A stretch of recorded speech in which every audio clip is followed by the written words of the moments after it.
Friends, कैसे हैं आप सब। आई होप आप सब अच्छे होंगे। मैं बीएन पांडे आप लोगों से जुड़ने का प्रयास कर रहा हूँ स्टैटिस्टिक्स पढ़ने और पढ़ाने के लिए। अच्छा, कल की क्लास तक हम लोगों ने बात कर ली थी कि स्टैटिस्टिक्स में हम लोग का कोरिलेशन चल रहा है और कोरिलेशन का यह शायद चौथा क्लास है ना, तीसरा या चौथा क्लास है, एग्जैक्ट मुझे नहीं याद है, फिर भी लगभग तीसरा या चौथा क्लास है। क्या क्या पढ़ लिए थे हम लोगों ने? पढ़ लिया था कोरिलेशन क्या होता है, कोरिलेशन के टाइप्स कितने होते हैं, कोरिलेशन के कितने डिग्री होते हैं, ठीक है, और कोरिलेशन के प्रॉपर्टीज क्या हैं, यानी उसकी विशेषताएं क्या हैं, इन सब के बारे में हम लोगों ने जान ली थी। आज इसके बारे में हम लोग को आगे जानना है। जैसे कि मैंने बताया कि कोरिलेशन आप जान लो कि सहसंबंध जो होता है दो या दो से अधिक वेरिएबल के मध्य निकाला जाता है, और कोरिलेशन सदैव +1 से -1 के रेंज के बीच होता है। यानी पॉजिटिव कोरिलेशन 1 और नेगेटिव कोरिलेशन -1, इससे ज्यादा कोरिलेशन कभी आ ही नहीं सकता। ठीक है, बात समझ आई ना। ये भी आपको ध्यान रखना है। डिफरेंट डिफरेंट टाइप बताते, जैसे ये टेबल कल मैंने आप लोगों को बनवाया था, चार्ट यहाँ पर मैंने बताया था भैया बहुत ज्यादा हाई हाई है, परफेक्ट कोरिलेशन हाई है, उसके बाद मॉडरेट है, फिर क्या चौथा क्या था, लो के बारे में, और पांचवा हमने बताया था एब्सेंस के बारे में। कुछ यूं बातचीत हम लोगों ने आज हम लोग को जो बातचीत करनी है बच्चा, वो करनी है कि हाउ टू मेजर कोरिलेशन, मतलब कोरिलेशन की गणना हम कैसे करेंगे, कोरिलेशन को मापेंगे कैसे। अगर आ गया प्रश्न में तो कौन कौन सी ऐसी विधियां हैं जिसके माध्यम से हम कोरिलेशन को फाइंड आउट करेंगे या निकालेंगे। ठीक है, तो आप हेडिंग लिख लीजिए, कोरिलेशन को निकालने की विधियां या मापने का तरीका, कोरिलेशन का माप यानी सहसंबंध का मापन, ऐसा करके लिखिए, सहसंबंध का मापन, measures of correlation। ठीक है बच्चा, कोरिलेशन को मापना कैसे चाहिए, क्या सहसंबंध का मापन। जो हिंदी में लिख रहे हो उनके लिए आज का टॉपिक क्या है, सहसंबंध का मापन। संबंध का मापन, जब दो चरों के मध्य संबंध है तो उसे सहसंबंध कहते हैं, और उसी सहसंबंध को जब हम मापते हैं तो स्टैटिकल टूल से, किससे, सांख्यिकीय उपकरणों से। और सांख्यिकीय उपकरण क्या होते हैं, यानी विधियां। उसी के माध्यम से जब हम क्या करते हैं, मापते हैं, जानने का प्रयास करते हैं कि सहसंबंध है कि नहीं, और है तो कितना है, किस तरीके से निकालें इसको। ये सारी क्रियाविधि किसमें आती है, सहसंबंध के मापन में। ठीक है, तो इसको जो बताए हैं लोग कि degree of association of the two variables, कि अगर सहसंबंध है तो कितना है, अवस्था उसकी कितनी है, मापने की आवश्यकता क्यों पड़ी। Degree of correlation of the association, मतलब उनके जो मध्य, टू वेरिएबल के मध्य जो सहसंबंध है वह है तो कितना है। तो कितना, जब कितना का उत्तर चाहिए तो इसका मतलब क्या, हमको गणितीय माध्यम का उपयोग करके तब तो निकालना पड़ेगा ना। तो इसके लिए कुछ विधियां दी गई है, उन विधियों को आप लिख लो। पहला है स्कैटर डायग्राम, चित्रीय विरूपण। पहला क्या है, स्कैटर डायग्राम। तीन विधियां हैं प्रमुखतः। पहला है स्कैटर डायग्राम,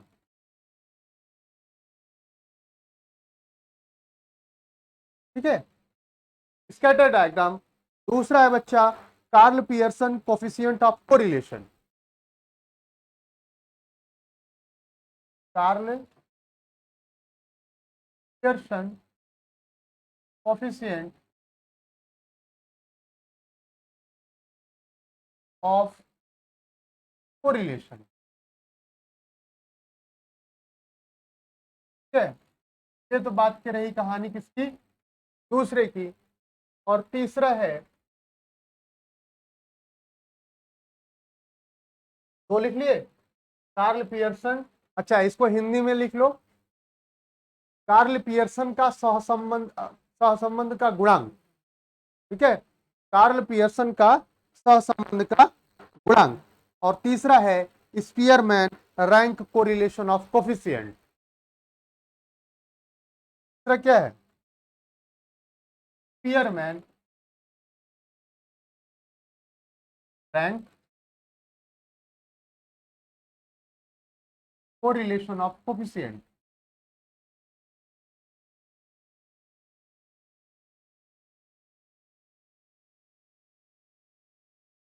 यानी स्पीयरमैन के द्वारा दिया गया क्या है, स्पीयरमैन का रैंक, हाँ, सहसंबंध का गुणांक। रैंक समझते हो ना, रैंकिंग 1 2 3 4 इस तरीके से क्या की जाती थी, रैंकिंग। ठीक है, ठीक है। फर्स्ट ऑर्डर, सेकेंड ऑर्डर, कहते हैं ना आपका रैंक कितना है भैया किसी एग्जाम में, वो वाला रैंकिंग। यहाँ पर कार्ल पियर्सन के द्वारा दिया गया सहसंबंध का गुणांक, वहां पर स्पीयरमैन का रैंक का कोरिलेशन ऑफ कोएफिशिएंट का गुणांक। अब देखो गुरु, बात अगर हमने किया है तो बात तो बहुत लंबी है।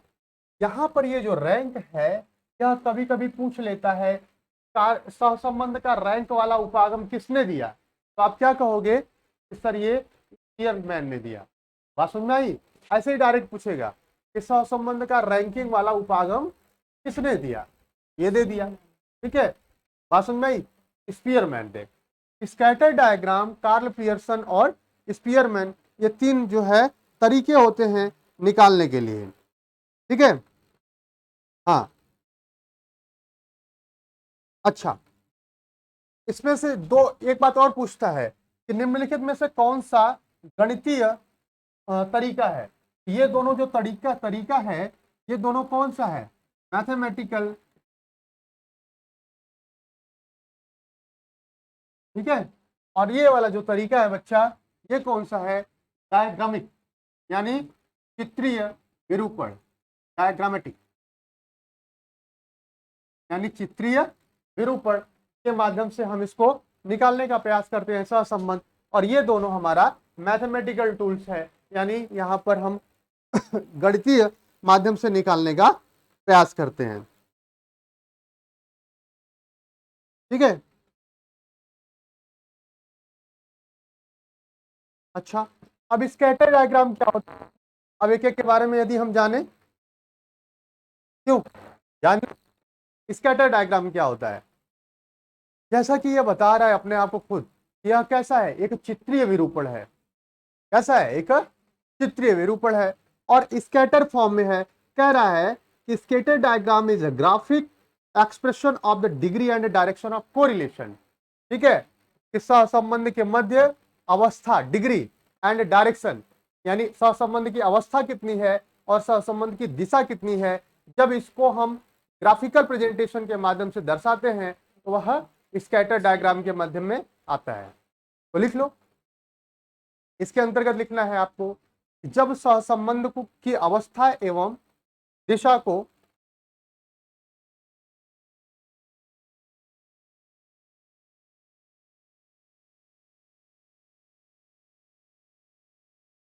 जब सहसंबंध की अवस्था एवं दिशा को ग्राफिकल यानी चित्रीय निरूपण के माध्यम से या चित्रों के ग्राफिकल प्रेजेंटेशन के माध्यम से या ग्राफिकल क्या कहते हैं उसको, चित्रीय प्रस्तुतिकरण के माध्यम से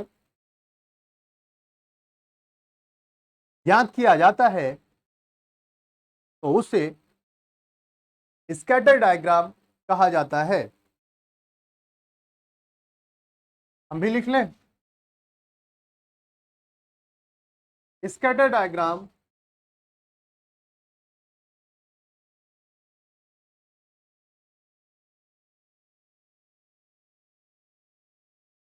स्कैटर डायग्राम के बारे में बात कर रहे हैं।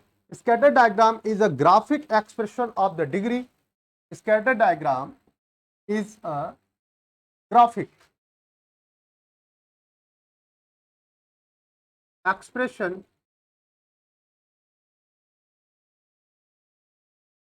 of a degree and direction of correlation। ठीक है बच्चा, ये क्या है, डिग्री और डायरेक्शन कोरिलेशन का बताता है। इसको ग्राफ पर प्लॉट करते हैं बिंदु के माध्यम से, ग्राफ पेपर पर प्लॉट किया जाता है बिंदुओं के माध्यम से। बिंदु कहां से आएंगे, दो वेरिएबल के मध्य जब हम संबंध निकालते हैं तो उन्हीं का संबंध जो होता है वो बिंदु के माध्यम से हम डॉटेड के माध्यम से वहां पर बातचीत करने का प्रयास करते हैं। आई होप समझ में आ रहा है आप लोगों को। ठीक है, और इसके अंतर्गत एक चीज और लिख लो,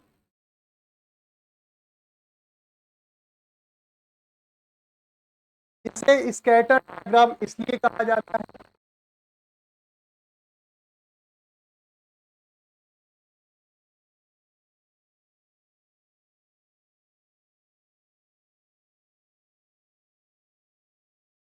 इसे स्कैटर डायग्राम इसलिए कहा जाता है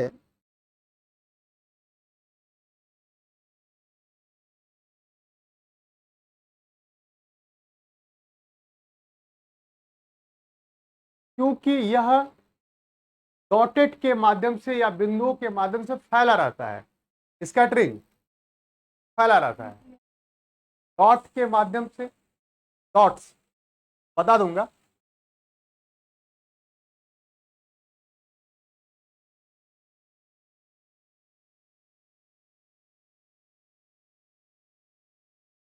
फैला रहता है।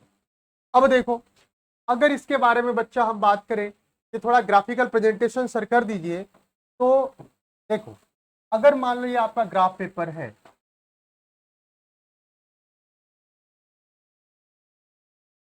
ठीक है, ये ग्राफ पेपर है और यहां पर आपको कुछ इस तरीके से चीजें दिखी हैं, संबंध बता रहा है, ठीक है, डॉट है, डॉट है, पूरा पूरा संबंध बता रहा है। तो ऐसे संबंध को क्या कहते हैं, इधर आप लोग को मालूम है,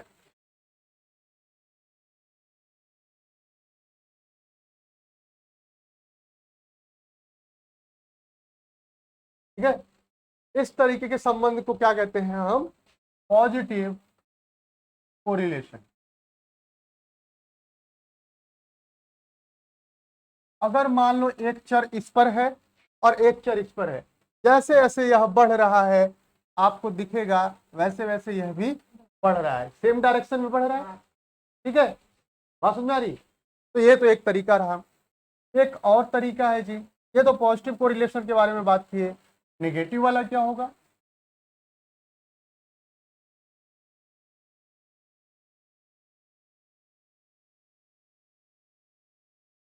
ठीक है, नेगेटिव का देख लो आप, अब इधर से आ रहा है ये, ठीक, नेगेटिव, यानी ये अगर यह इधर रहा होगा तो इसका मतलब है ये इधर, अगर ये इधर है तो ये इधर आएगा। भाई दोनों संबंध ऐसे ही तो बनेंगे, ये यहाँ पे है थोड़ा सा नीचे तो इधर आएगा, यानी ये क्या हो रहा है, ऊपर से नीचे आ रहा है, और ये क्या आ रहा है, इधर से इधर जा रहा है, तो इसका डायरेक्शन कौन सा है, निगेटिव। दिख रहा है ना, ये कौन सा सहसंबंध है, निगेटिव कोरिलेशन। ये बस मैं समझाने के लिए आप लोग को बता रहा हूं कि देखो किस तरीके से डॉटेड का उपयोग किया जाता है। ठीक है, कभी कभी क्या होता है, पॉजिटिव कोरिलेशन जो होता है, ये क्या है, पॉजिटिव कोरिलेशन। ठीक है, ये क्या है आपका, अच्छा ये पॉजिटिव तो है मगर साथ साथ क्या है, परफेक्ट पॉजिटिव कोरिलेशन भी है। पॉजिटिव तो है ही मगर साथ साथ क्या है, परफेक्ट पॉजिटिव कोरिलेशन है। ठीक है, कोई दिक्कत किसी को, यह निगेटिव तो है मगर साथ साथ क्या है, परफेक्ट निगेटिव कोरिलेशन है। ठीक है, परफेक्ट बोल रहा हूं, पूर्ण, ये निगेटिव तो है मगर साथ साथ क्या है, निगेटिव में भी यह क्या है, परफेक्ट है, यानी पूर्ण रूप से यह क्या है, नकारात्मक है, यह पूर्ण रूप से सकारात्मक है। देख लो यहां पर कहीं घट उठ नहीं रहा है। ठीक है, अब देखो अगर पॉजिटिव कोरिलेशन के बारे में बात करें, तो पॉजिटिव कोरिलेशन के बारे में बात करेगा तो क्या होगा, तो जो डॉटेड बनेंगे पॉजिटिव कोरिलेशन में वो कुछ इस तरीके से बनेंगे।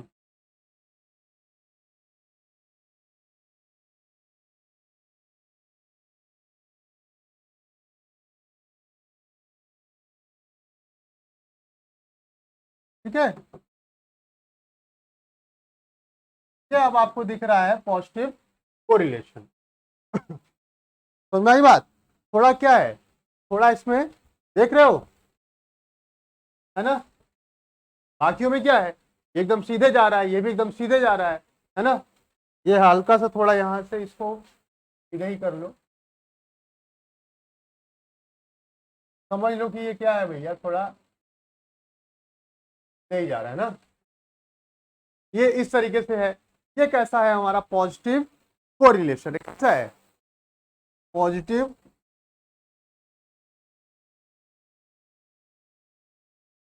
ये बस मैं समझाने के लिए आप लोग को बता रहा हूं। ये कहाँ परफेक्ट दिख रहा है आपको? हाँ ठीक है। अब अगला बात चीज कर लें जल्दी से। ठीक है, क्या होगा, हमने एक और बता दिया कि भाई पॉजिटिव है तो नेगेटिव, इसी का जस्ट उल्टा कर दो नेगेटिव आ जाएगा।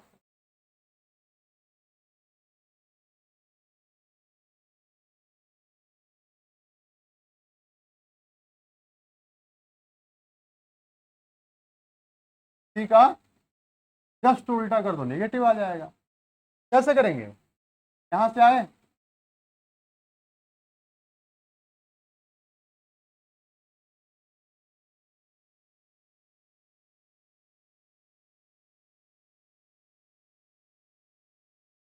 दिख रहा है ना, ये कौन सा है, नेगेटिव कोरिलेशन।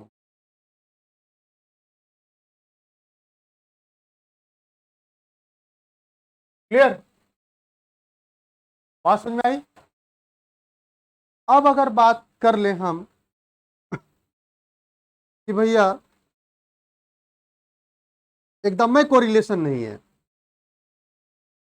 तो उसकी उसको किस तरीके से हम दिखाएंगे? कभी कभी ये ग्राफ के माध्यम से आपको बताएगा कि निम्नलिखित में से कौन सा कोरिलेशन दर्शा रहा है, इसलिए मैं करवा रहा हूं। बात समझ में आ रही है ना? ताकि प्रश्न देने की जो है तरीके क्या हो गए आजकल, बदल गए हैं।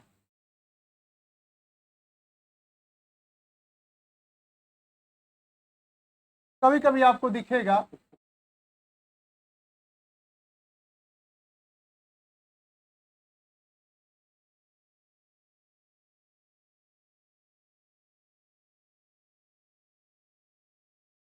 इस तरीके का कोरिलेशन।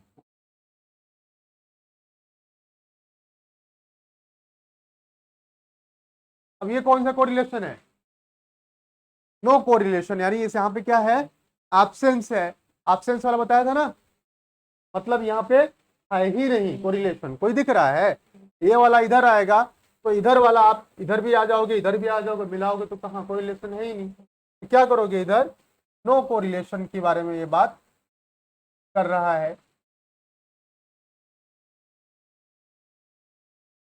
आई होप आप लोग समझ पा रहे होंगे सारी चीजें,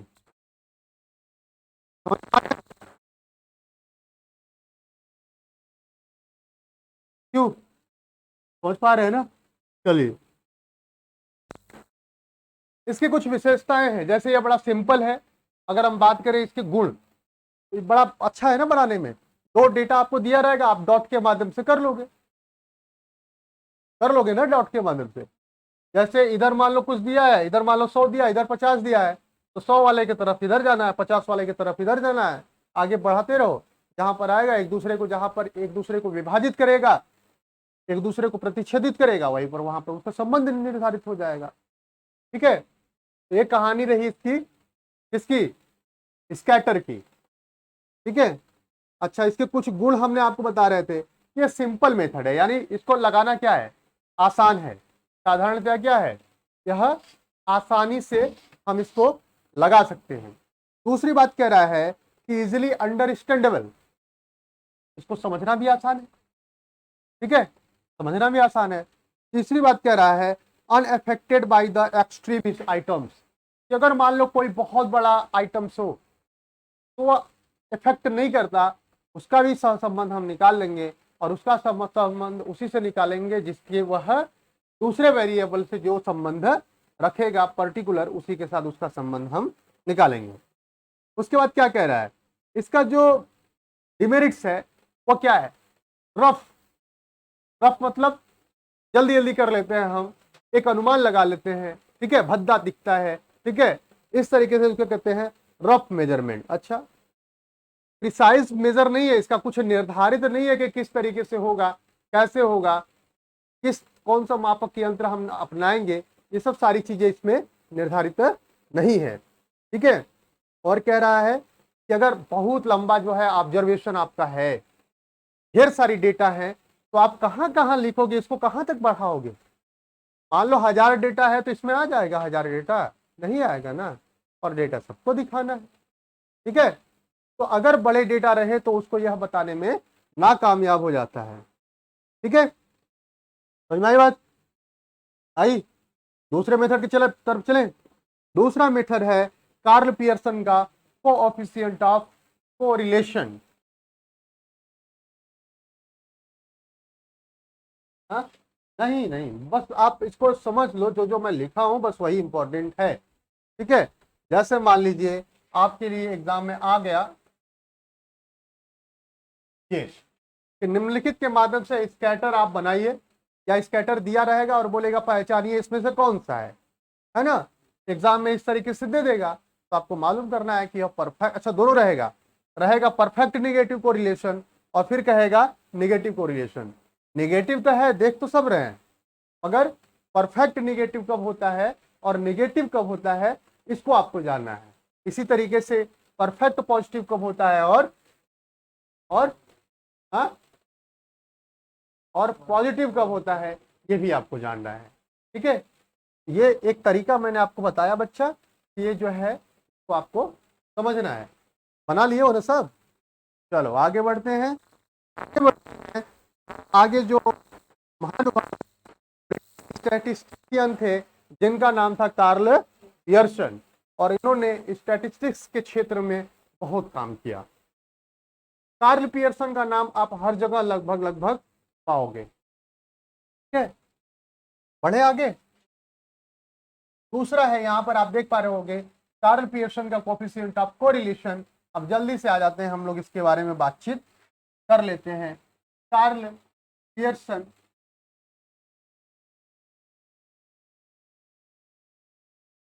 हाँ, कोरिलेशन,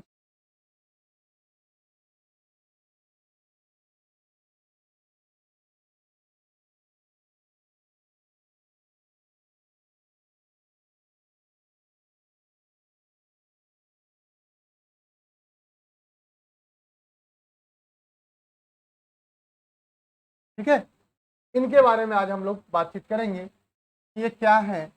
तो सबसे पहली बात, ये कहाँ के थे, ये महानुभाव ब्रिटिश के थे, यानी ब्रिटिशर्स थे, ठीक है, ब्रिटिश के स्टैटिस्टिशियन थे।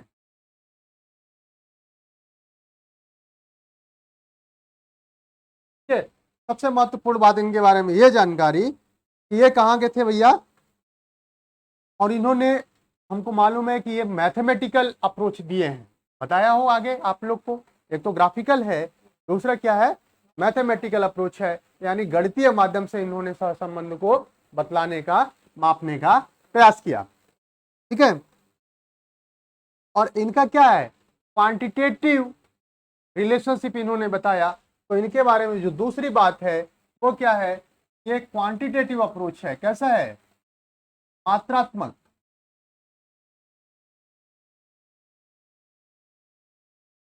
क्वांटिटेटिव अप्रोच के बारे में उन्होंने बतलाया, ठीक है। मात्रात्मक, आप लिख नहीं रहे हो, लिख रहे हो, हाँ। अप्रोच, अप्रोच का मतलब होता है विचार, मात्रात्मक विचार के बारे में दो होते हैं, एक गुणात्मक होता है, दूसरा दूसरा मात्रात्मक, ठीक है। मात्रा के आधार पर, यानी कितनी मात्रा में है, ठीक है। यहां पर तो हम नहीं निकाल, स्कैटर क्या है, स्कैटर ये तो नहीं बता पाएगा ना कि उसका एग्जैक्ट वैल्यू क्या है, मगर अब जो हम लोग निकालेंगे ये बताएगा कि 0.25, 0.7, 0. सच है, मतलब ऐसे ही जो भी आएगा वो इसी के अंदर आएगा।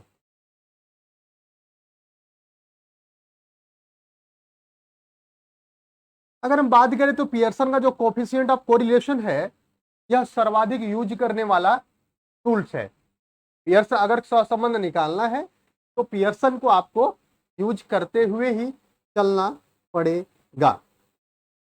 ठीक है, हम लोग को मालूम है कि जो सीरीज है, हमने बता रखा है सीरीज कितने टाइप्स के होते हैं, कौन बताएगा? हाँ, इंडिविजुअल, डिस्क्रीट और कॉन्टिन्यूअस, इस तरीके, यानी व्यक्तिगत श्रेणी। ठीक है, ये जो है हमारे सीरीज समंकमाला। दूसरी क्या होती है आपकी? हाँ, कोई बात नहीं, तो आपको मालूम है ना, फिर तो मैं कई बार बताया हूं ना ऐसे ही क्लास में, बहुत बार बताता हूं, जैसे आज बता रहा हूं। तो तीन तरीके के सीरीज होते हैं, कौन कौन से?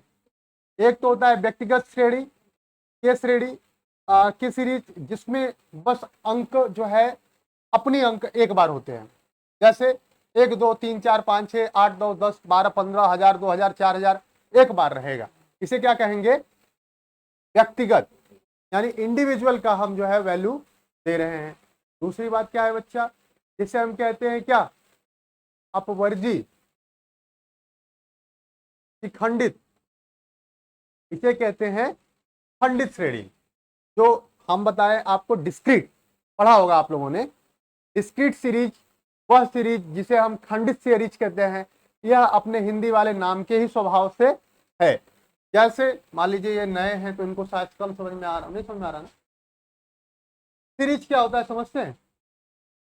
श्रेणी मतलब क्या कि कंटिन्यूअस फॉर्म में हम अंकों या सब अंकों का क्या करें, 1 2 3 4 10 15 इस तरीके से कंटिन्यूटी बना रहे हैं, तो ये हो गया क्या? समंक माला। जैसे माला होता है ना, माला में मोती होता है ना, तभी तो वह एक माला बनता है।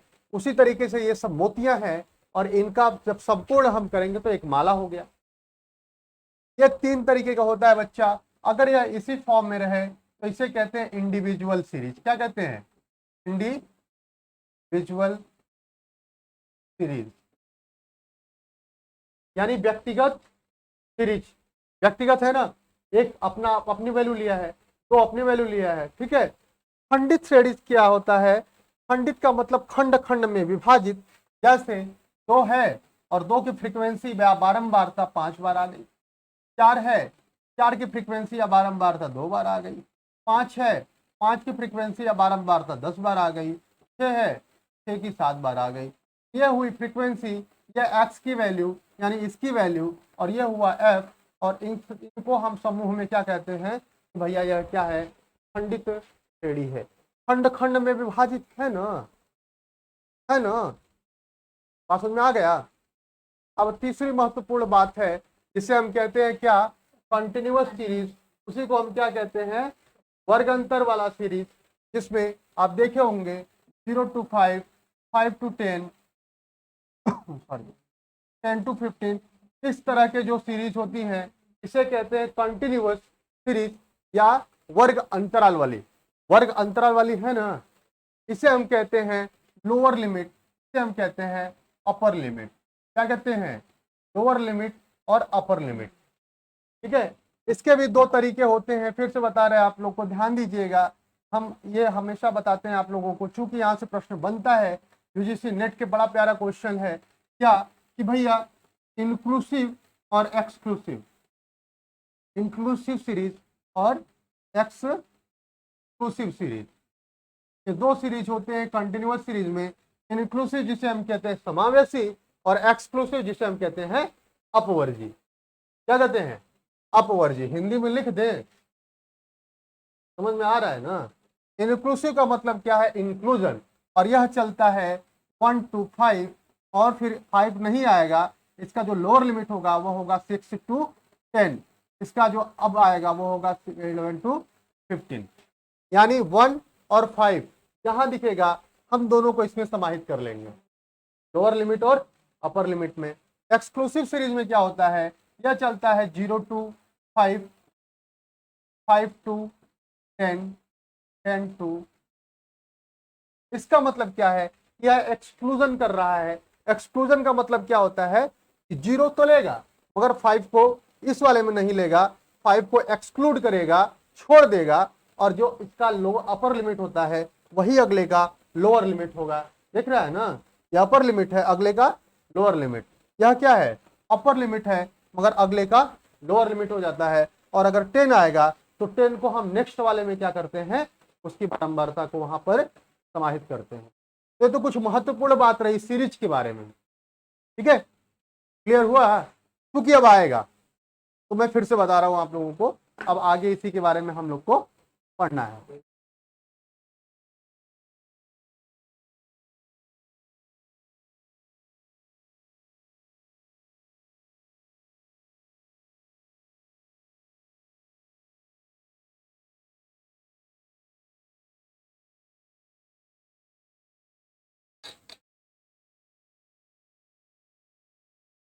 किसी को कोई दिक्कत इसमें नहीं ना, यहां तक बात समझ में आ रही है, आगे बढ़े।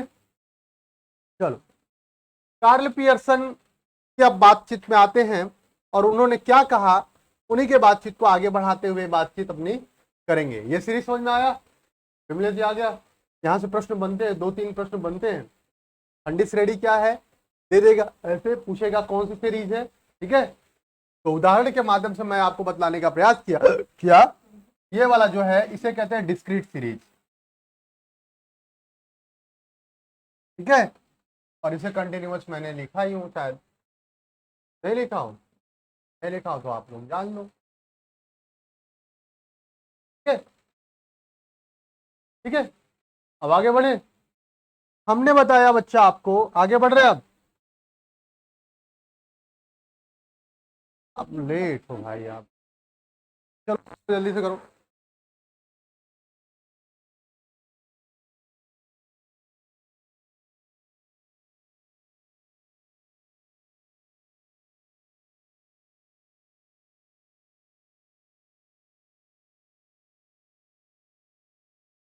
करो फिर क्वेश्चन लगाएंगे। आज कार्ल पियर्सन को पढ़ेंगे और कल हम लोग पढ़ेंगे, हाँ,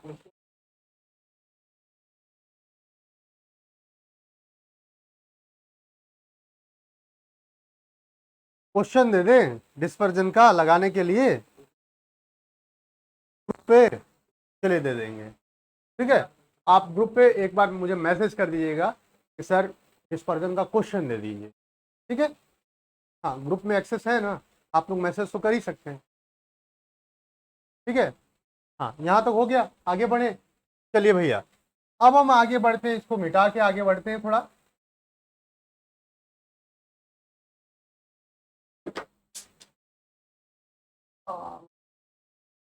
चलिए चला जाए। हाँ, हमने आपको बताया कि ब्रिटिश के क्या थे, स्टैटिस्टिशियन थे भैया, पूरा स्टैटिस्टिशियन ने उड़ गया।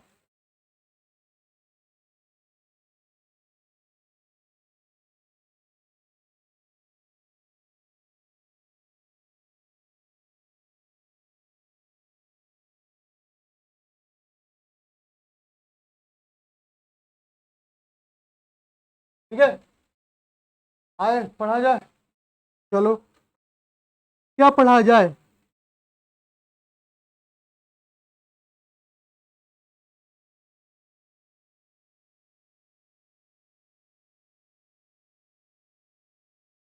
स्टैटिस्टिशियन की स्पेलिंग कौन बताएगा,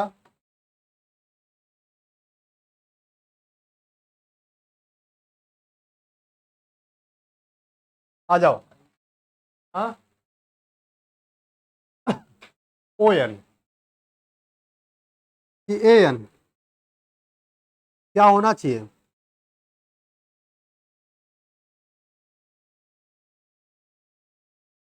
statistician T I O N होता है ना, फंक्शन FUNCTION ना। चलो हो गया, अब आगे बढ़े।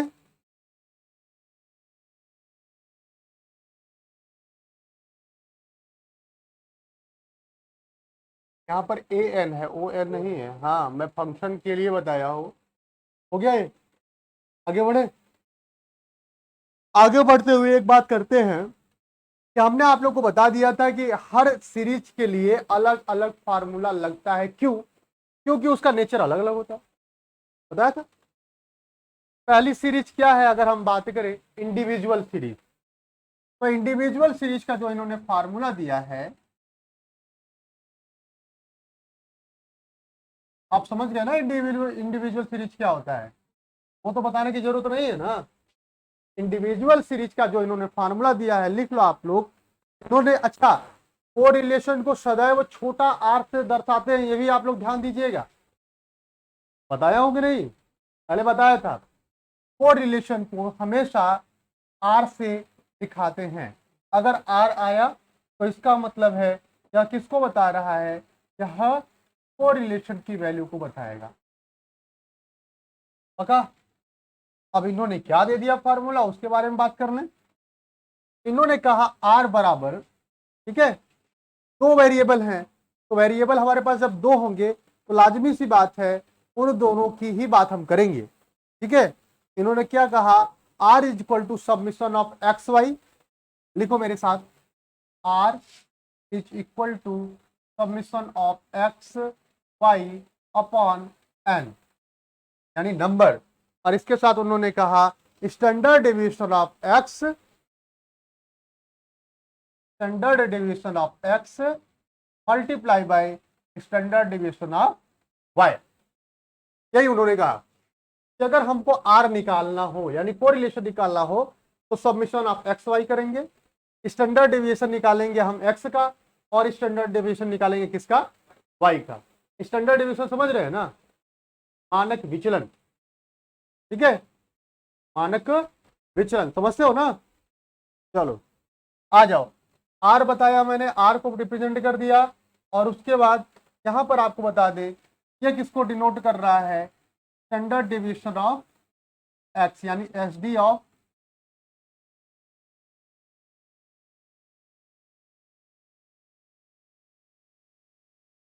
ठीक है, ये किसको बता रहा है? S D of Y.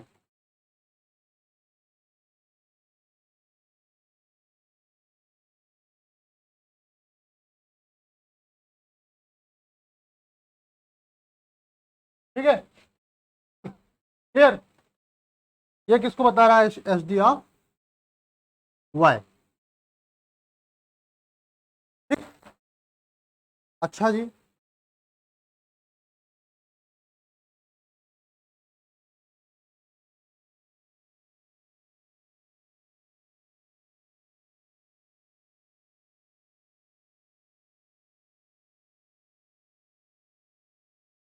यहाँ पे तो बात समझ में आ रही है ना?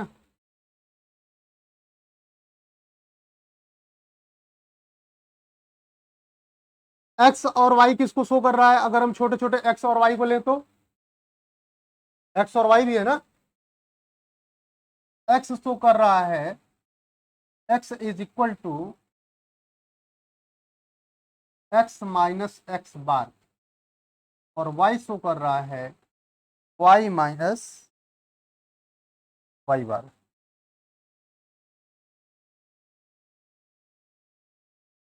समझ रहे हो ना क्या लिखा हूं?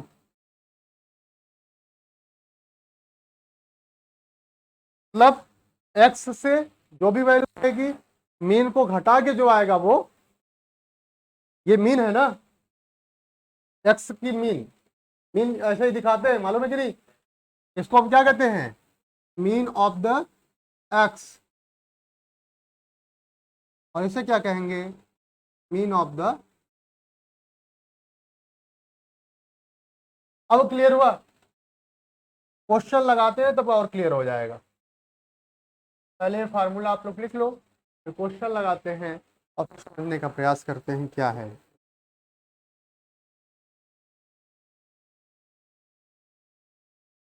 ठीक है, अच्छा, कभी कभी इस फार्मूले को product moment of correlation of coefficient बोलता है। क्या कहता है? Product moment. अच्छा, इसको याद कर लेना, दे देगा भाई, ऐसा थोड़ी नहीं देगा कि निम्नलिखित में से कार्ल पियर्सन ने कौन सा फार्मूला दिया, या कार्ल पियर्सन किससे संबंधित है, तो आप तो बता ही लोगे कि कार्ल पियर्सन किससे संबंधित है? कोरिलेशन से। यह भी तो दे देगा कि product moment of correlation of coefficient का फार्मूला किसने दिया, कार्ल पियर्सन ने दिया, मार्शल ने दिया, या फिर फिशर ने दिया। फिशर का भी बड़ा नाम है, स्टैटिस्टिशियन बहुत बड़े थे। फिशर ने दिया या फिर स्पीयरमैन ने दे दिया। ठीक है, तो आपको क्या करना है, इस फार्मूले को आल्सो नोन एज के तरफ लिखो। इस फार्मूले को अन्य नाम से जानते हैं, also known as product moment of, देखो इंग्लिश में ही लिखना, product moment formula of coefficient of correlation. क्या लिखोगे, प्रोडक्ट मोमेंट फॉर्मूला, हाँ, product moment formula correlation of coefficient.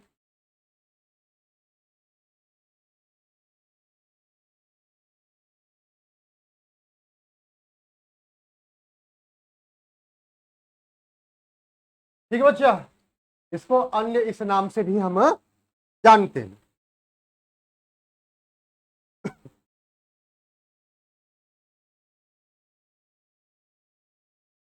ठीक है, अब अगर एक इसी फार्मूले को हम आगे एक्सपेंड करें, हिंदी मत जानो, जितना लिखा हूं उतना ही आएगा। हाँ, हिंदी भी आएगा तो आघुड़ ओघुड़ दे देगा तो फिर उस टाइम गोल गोल चक्कर खाओगे। इंग्लिश में ही आएगा और इंग्लिश में ही आपको जानना है, रट लो, याद कर लो बस। ठीक है, क्या आएगा, प्रोडक्ट मोमेंट फार्मूला किस से संबंधित है या इसको किसने दिया, तो आप क्या कहोगे इसको। ठीक है, इसी फार्मूले को आगे चल के डिराइव किया गया और डेरिवेशन में क्या निकल के आया बातचीत। इस फार्मूले को कुछ हम इस तरीके से भी लिख सकते हैं है, और उसको कहा गया R is equal to submission of x y divided by क्या है, अंडर रूट, देखो under root submission of x का square minus submission of y का स्क्वायर। ये भी इसी का फार्मूला है। ठीक है, अच्छा माइनस नहीं होगा, मल्टीप्लाई होगा, एक मिनट माइनस नहीं होगा, इसको मल्टीप्लाई कर दो, ताकि यहाँ मल्टीप्लाई था ना ऊपर, मल्टीप्लाई को हम इससे डिनोट कर दे रहे हैं। ये एक्स नहीं है, मल्टीप्लाई है, या सब छोड़ो, यहाँ पर एक बिंदी लगा दो सबसे अच्छा। ठीक है, मल्टीप्लाई है ये, इसका इससे आप करोगे मल्टीप्लाई और submission of x y divided by under root submission of x का square multiply submission of y का स्क्वायर। ठीक है,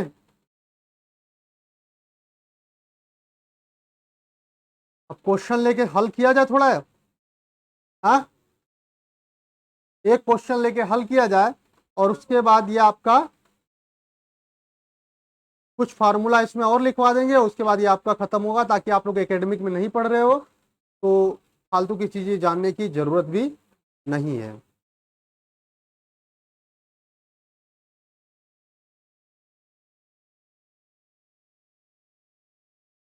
दोनों से आप लगा सकते हो, डिपेंड करता है कि आपका सीरीज कैसा है। अगर इंडिविजुअल सीरीज रहा तब तो वही वाला ठीक है ना। जैसे एग्जांपल ले ले एग्जांपल ले ले, आप मीन निकालो और उसी का निकालो स्टैंडर्ड डेविएशन। स्टैंडर्ड डेविएशन का फार्मूला बताया हूं ना, क्या होता है स्टैंडर्ड डेविएशन का फार्मूला, डायरेक्ट मेथड का बताना हमको, मतलब इंडिविजुअल का।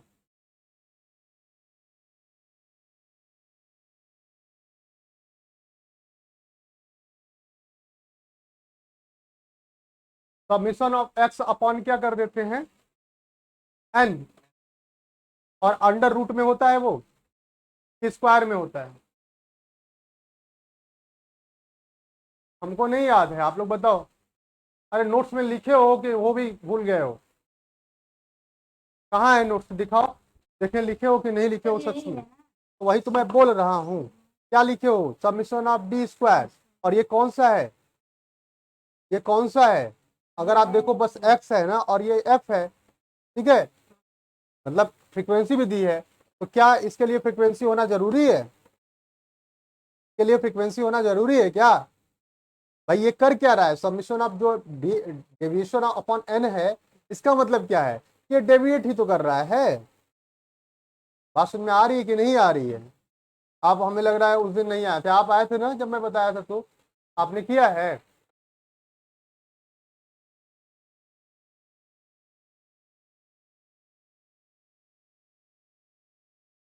वो कोफिशिएंट है आप एच डी, ध्यान से पढ़ो और पलटो इधर।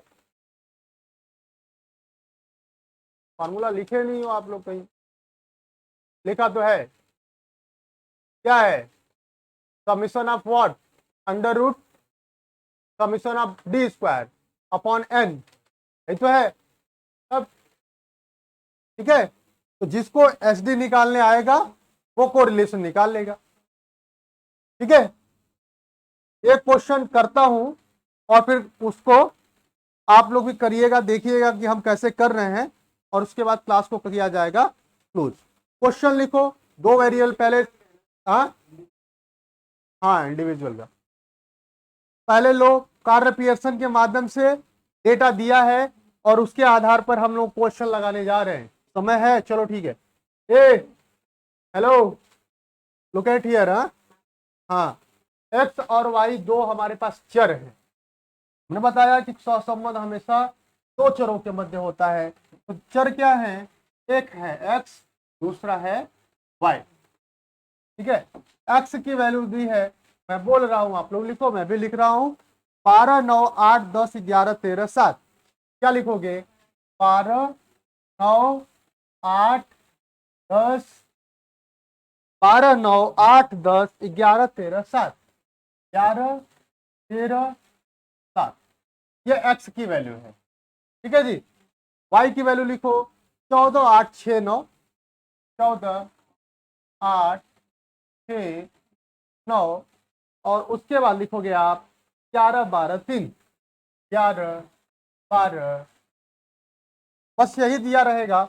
और आपसे कहेगा find the value of correlation, ठीक है, with the help of Karl Pearson के माध्यम से आपको निकालना है।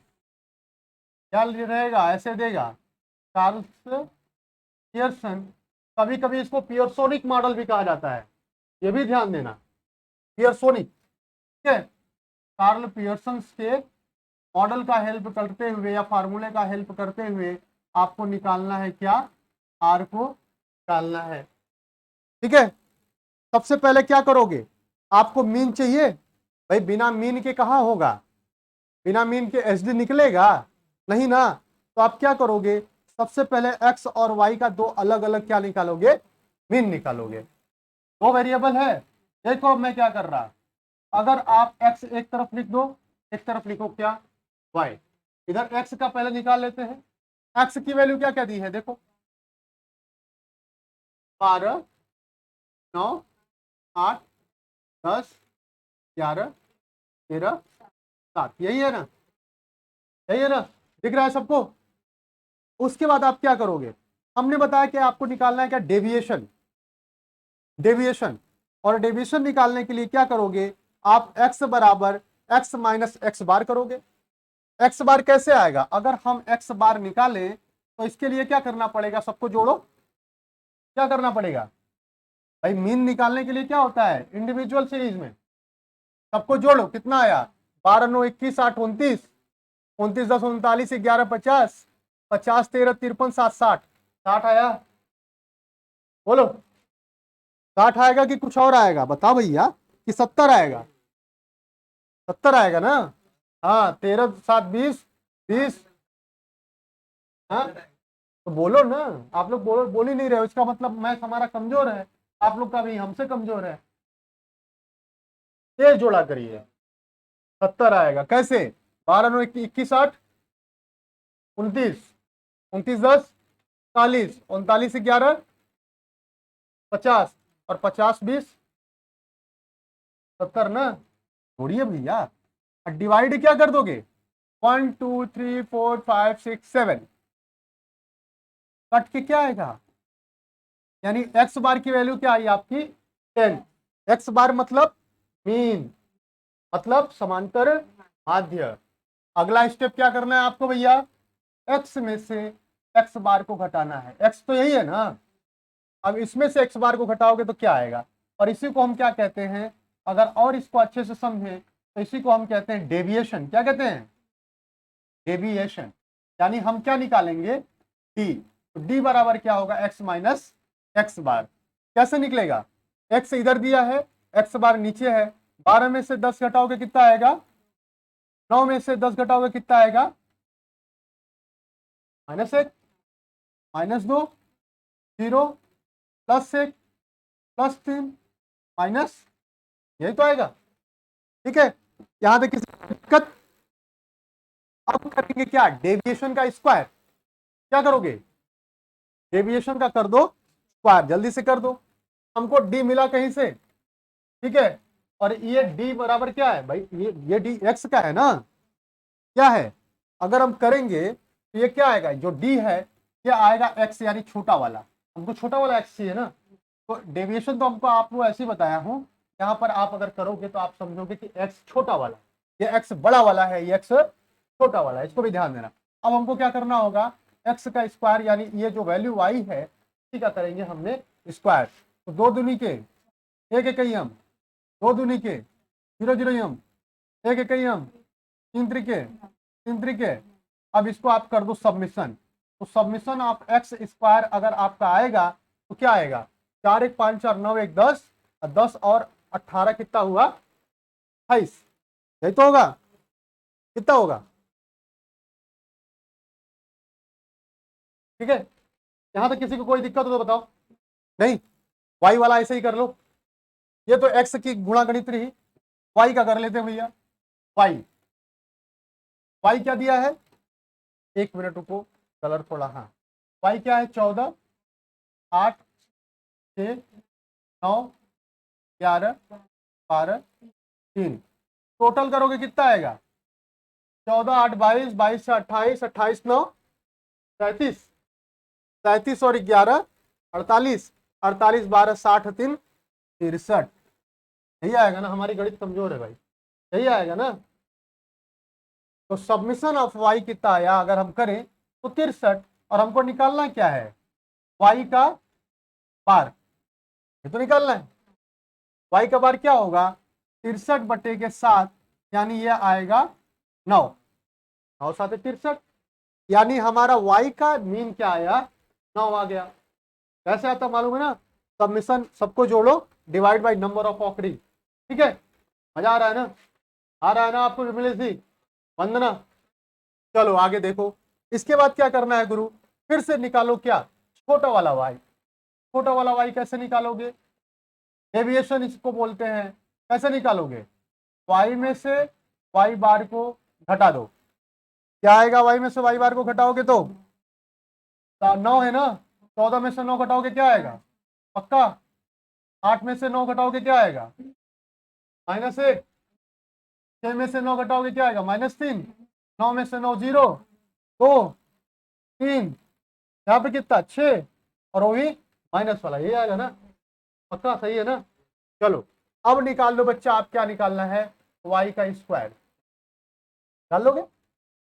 वाई मतलब ये वाला वाई, पांचवा 25, 1 इकाइयम 1 3 त्रिके 9 0 4 3 त्रिके 9 6 6 के 36। टोटल करोगे बच्चा, अगर हम करें इसको, समेशन ऑफ वाई स्क्वायर क्या आएगा, जोड़ लो, 5 1 6 25 1 26, 26 9 35, 35 ही होगा ना, 35 4 39, 39 9 53, हाँ 39 9 48। चलो ठीक है, मतलब जी रहे हो आप लोग यही में, 39 9 48, और 48 और 36 को जोड़ दो तो कितना आएगा, 4 3 7 8 से 14, यानी कितना, 94, पक्का ना। चलो आ गया इतना।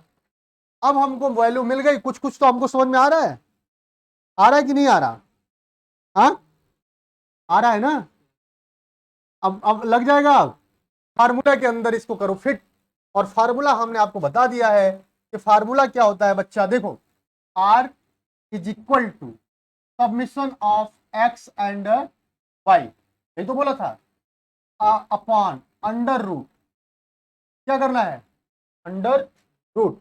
अब अंडर रूट के बाद आपको करोगे क्या, अंडर रूट के बाद करोगे सबमिशन ऑफ x का स्क्वायर और multiply by summation of y का स्क्वायर।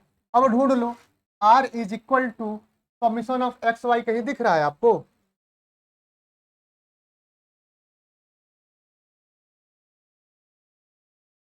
करना पड़ेगा तो कर लो, करके बताओ मुझे। हाँ, सबमिशन ऑफ एक्स,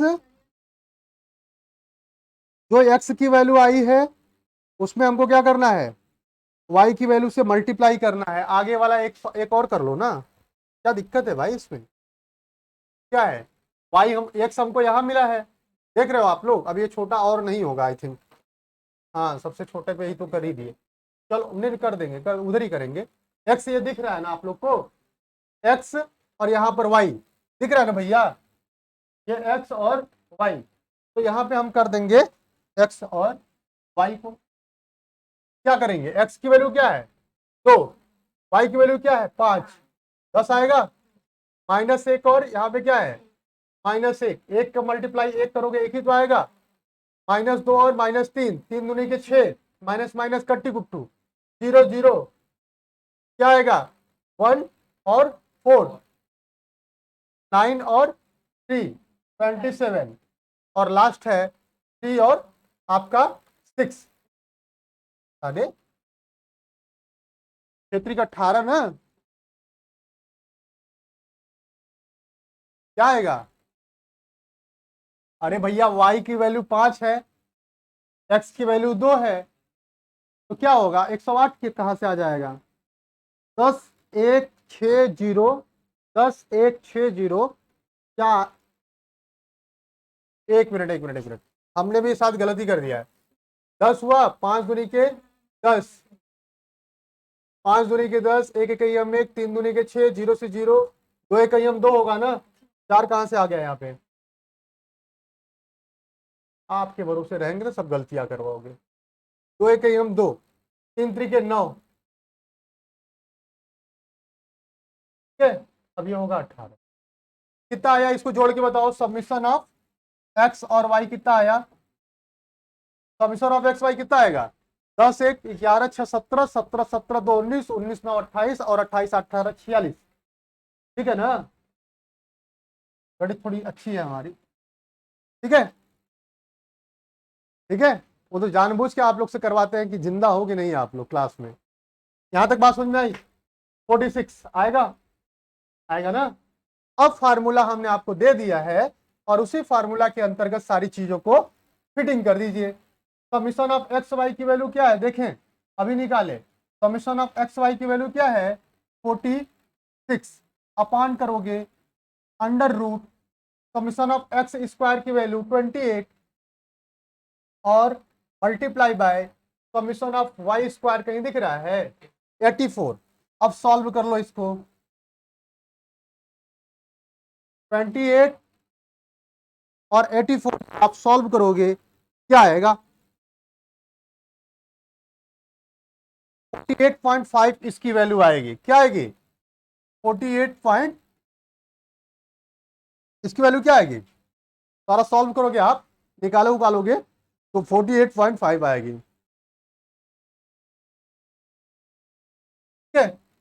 अब इसको काटो और आप देखो आर का रेंज क्या मिलेगा, 0.948 आएगा, क्या आएगा 0.948, क्या,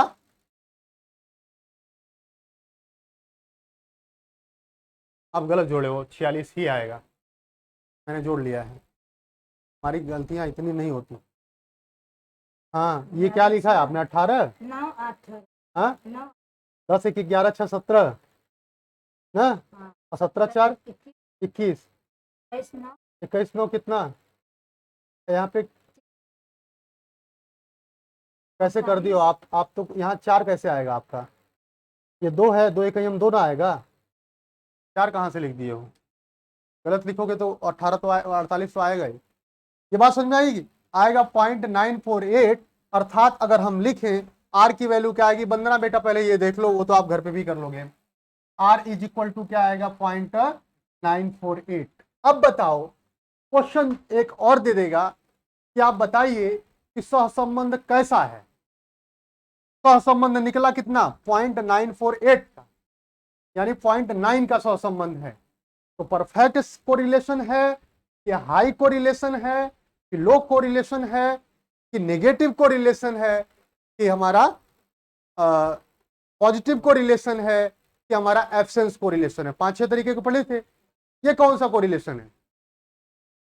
पॉजिटिव साइन तो दिख रहा है, पॉजिटिव है, एक चीज समझ में आई। अब ये बताओ परफेक्ट कोरिलेशन है क्या? नहीं ना। तो कौन सा है? Positive high correlation. भाई बता देना 0.7521, याद है? बता देना। नहीं याद है? देखो नहीं याद है तो याद करवा देते हैं जल्दी से, मेरे पास तो होगा ही। ये चार्ट दिख रहा है। परफेक्ट कोरिलेशन कब होगा? पॉजिटिव या नेगेटिव? जब +1 इधर होगा, -1 उधर होगा। हाई कब होगा? क्लोज टू +1, 0.94 समथिंग था ना। तो इसका मतलब क्या है? या 1 से एकदम पास के है कि नहीं? तो इस तरीके के क्वेश्चन आएंगे तो आप कर लोगे ना।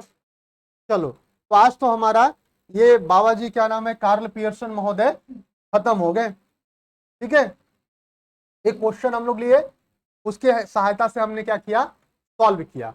अच्छा, ये इंडिविजुअल सीरीज देख रहे हो, 2 सीरीज है तो थोड़ा लेंदी है, हालांकि आएगा नहीं, ऐसे नहीं आएगा, इतना लंबा नहीं आएगा। आएगा तो भी 3-4 वैल्यू निकालने के लिए दे देगा एक ही क्वेश्चन में। अगर आएगा तो कहेगा पहले कोरिलेशन निकालो, फिर कहेगा भैया कोरिलेशन निकाल लिए ना, एक नंबर और दे देगा, बताओ पॉजिटिव रिलेशन है कि निगेटिव रिलेशन है। एक नंबर में और दे देगा कि बताओ इसकी डिग्री ऑफ कोरिलेशन कौन सा है। ठीक है, तो ये आप लोग अच्छे से कर लो इसको। ठीक है, अच्छे से समझा पाया? नीचे कर दें, छोटा नहीं होगा बच्चा, इसमें जो होगा यही होगा। नहीं, इसमें जो होगा यही होगा, अब इससे ज्यादा मैं कुछ नहीं कर सकता।